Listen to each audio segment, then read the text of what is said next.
1068, Al-Muhammad ibn Abbad ascended to the throne of Seville. He was the third in the line of the Abbasid dynasty, which had ruled Seville after the fragmentation of the Arabic Empire of Al-Andalus. In 1091, he also became the last. The years in between were prosperous. Stop a stranger on the streets of Seville, and you could have a conversation ranging from the wisdom of the Quran to a discourse in mathematics, concluding with a riddle contest in poetry. Her government flowed as smoothly as ink from a calligrapher's nib. The Qadis guided all citizens by wisdom of Quran and Hadith.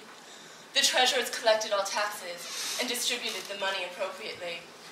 Her military strength was such that she gathered the smaller cities and added them like jewels to her crown, bringing even mighty Cordoba to her knees. And her buildings were such paragons of perfection that a stranger, upon entering Seville, would fall to his knees and praise Allah for allowing such beauty to enter his eyes.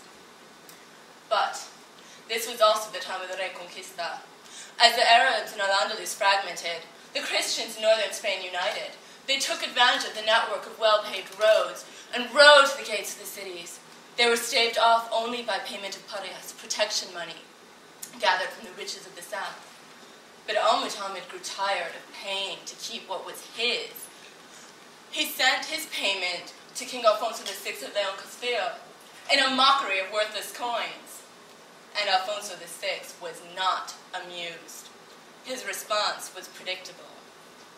But an empire had risen in North Africa. Their armies were strong and fierce, and they were fellow Muslims. Al-Muhammad knew that he could not keep his throne, declaring, "Better to be a camel herder in Marrakesh than a swineherd in Castile." He turned to the North Africans for help. They promised he could keep Seville, but they lied.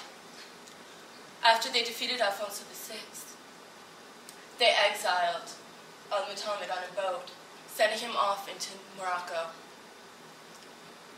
Ahmad was not how I imagined it. Throughout my time in Morocco, I had been traveling to the big cities, Casablanca, Rabat, Meknes, Marrakesh, the expected places. Ahmad was not an expected place. It was small. A few cloth-walled stores, a stone fence, a mosque, and a sea of red, brown dirt. A smallness that I hadn't believed could exist, a smallness that seemed beyond time. I had taken a grand taxi to get there, and the taxi had left, carrying its other passengers to wherever they were going, so I was stuck until its return. I walked around because moving made more sense than staying still. I saw people, but despite the visual proof of their existence, I felt like I was in a separate reality. I had no ability to speak. My Arabic was both not very good and the wrong kind. The classical Arabic of Quran and media, very different from the Moroccan dialect of daily conversation. If I had studied French, I could have used that, but I took Spanish instead.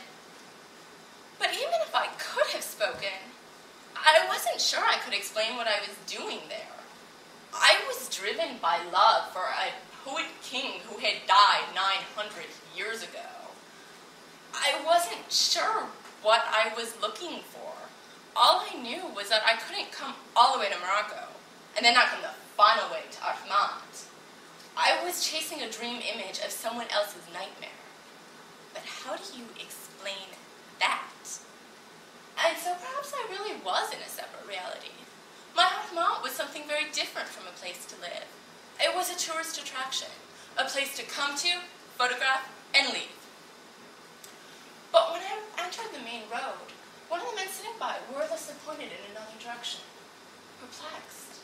Did he know what I was there for? Did other tourists come to this town after all?